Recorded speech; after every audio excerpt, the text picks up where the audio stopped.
The Rise of Alberta, Part 4. We're on this Rise of Alberta X account. We're going to start this off with a fascinating clip here. Keith Wilson, Ezra Levant. It's about 2.5 minutes long. Here we go. Let's watch. If you think what they did to Pierre Poilievre was bad, if you think what they did to Preston Manning and Stockwell Day was bad, all those guys wanted to do is be a part of the system. But imagine if Albertans say, we're done being part of the system, we want to leave, we're taking our 170 billion barrels of oil with us, and we may be the first domino to go.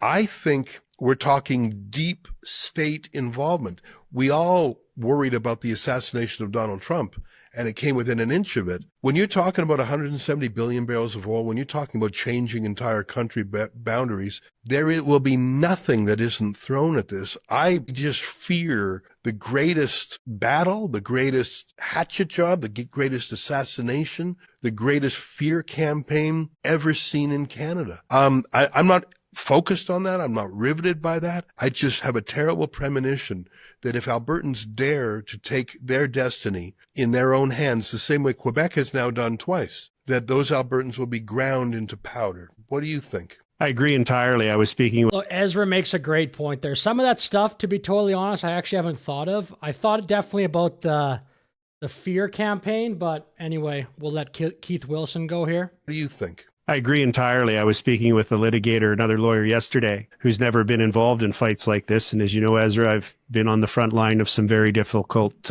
situations, both in Alberta, where I fought the Stelmach government and brought them down, the old PCs, under property rights issues, and then being on the front lines in Ottawa during COVID mandates and Freedom Convoy. So I know I've got the bruises and the scars from those fights, and I know what they take. And what I cautioned this other lawyer about is I said, right now it's being like in a lawsuit where on the other side, it's a self-represented party and we're just mopping the floor, right? As experienced litigators. I said, there's wolf packs and dream teams about to show up on the other side. The Laurentian elite are not going to let this cash cow go. Yeah. They're not going to want us to get out of this relationship where they can milk us and they can have all these huge amounts of money go to them and us be their play toy for their extremist policy implementations. So, bro, that is such a good point. I'm going to play that one more time.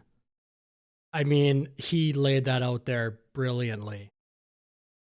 Go. Yeah. They're not going to want us to get out of this relationship where they can milk us and they can have all these huge amounts of money go to them and us be their play toy for their extremist policy implementation. That is so well put. That's exactly how I feel. So much of the garbage that's been happening in Canada is being funded from somewhere. A huge part of that is from Alberta. Another huge part of it is just from being able to sell to relatively wealthy Americans. But I mean, what Keith Wilson just said there, brilliant.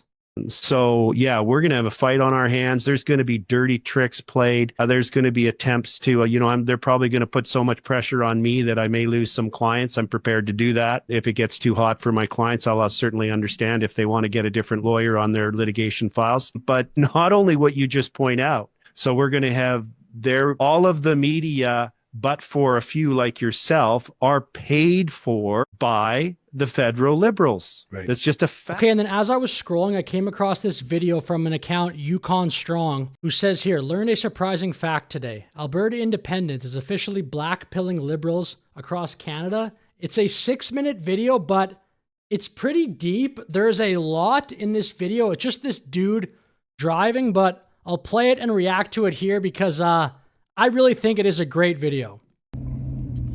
So I had an interesting conversation today with a buddy of mine. Excuse me, he's an older liberal boomer. Hates Trump. I'm sure he voted for Carney, all that. But he's a nice guy. He's a friend of mine. He's got a business. He's got a family, grandkids. He's well past the age of retirement now, though, and he's still working like a psychopath. And it's interesting to me because, the younger generation, they can't get out of mom's basement because why? The cost of living, right? But I think lots of these older liberal boomer types, they can't retire. Why? Because of the cost of living. Even some of them have retired and then been forced to come back. I've seen it. I think, by the way, it's going to be incredibly common in the next 10 to 30 years or something that people will retire in places like Vietnam or Thailand.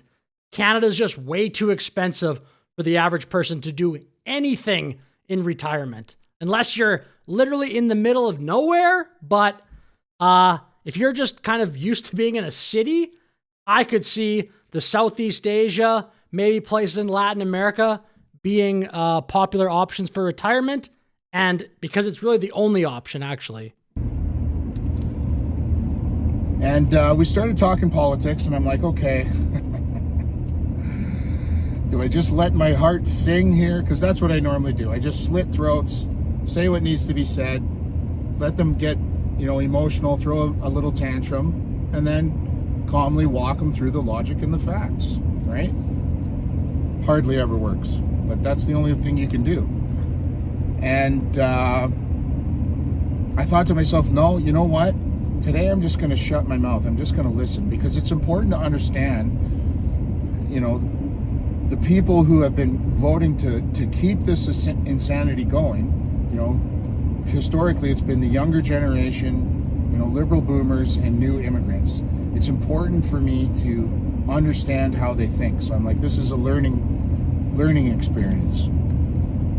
And I found out two important things. So number one, somehow Alberta independence is inexplicably linked to Donald Trump. I don't know where that comes from, but that's what they think. I'm laughing, but it's not funny, but I'm just kind of laughing through the pain a little bit. And number two, this whole situation in Canada right now, it's really starting to blackpill them. They're getting really blackpilled. They have sort of the same attitude I've seen of a lot of blackpilled right-wingers who are just like, oh, there's no hope anymore. We're all going to die. It's just pointless. It's like, Black pill, by the way, if you're not aware, it's basically just doomer. You just see the world as, pointless, like you said. Okay. It's actually not that bad. We just need to fix a few things and stop doing what we're doing. But anyways, so this is what he said. Look, I would say I am a little black pill on the state of Canada. I can't lie. I'm not black pill, though, on the world. I still think America, for a lot of reasons I'm not going to get into in this video, but I think America has a great future. Canada hopefully does. Alberta, I think, definitely does, but we'll see what happens moving forward this year with the referendum. But yeah. To me, he says, DJ, every time I go online, I turn on the TV, the news, they're saying Donald Trump's going to roll his tanks across the border. Now Alberta's leaving. It's not even going to be Canada anymore. And you can't trust anything you read online, he says. And I'm like, this is just the CBC highlight reel of emotional manipulation and far left Pravda,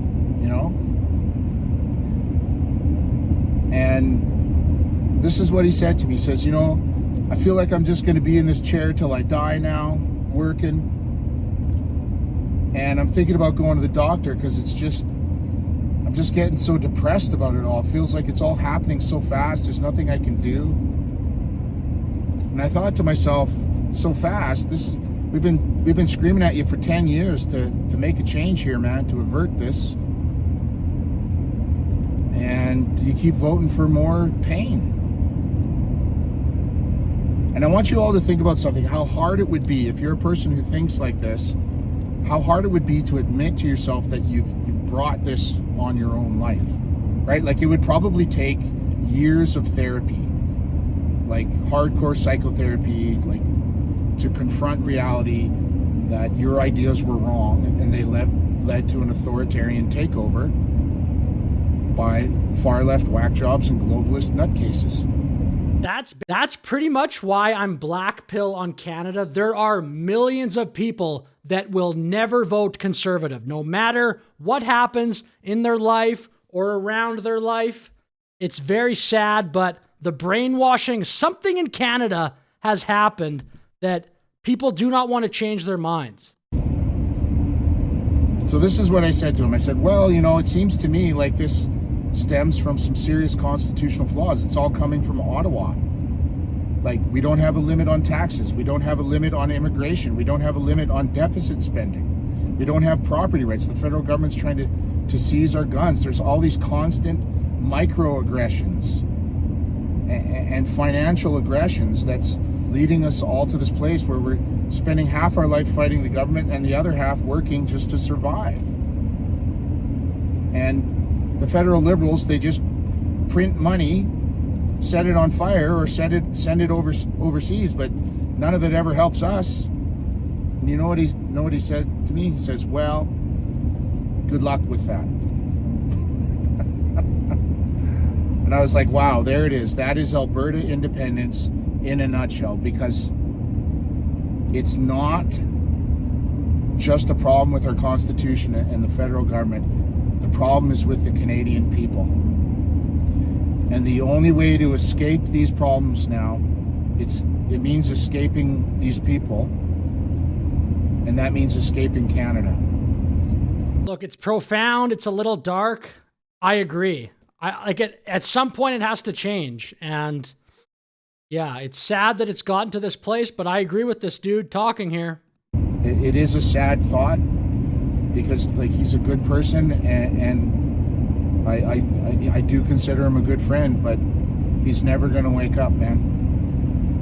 And men and women like me, we're not paying 50% taxes for the rest of our lives, without free speech, without the right to own property, without being armed to the teeth, without having a constitutional limit on economic abuse through taxation, through deficit spending. We are done. We're done. So you guys, you keep voting for that insanity, and we're going our own way. And we'll see who lives happily ever after. So great video there, plus the one at the beginning with Ezra and Keith Wilson. Anyway, let me know your thoughts in the comments. Please like, please subscribe. Have a great day.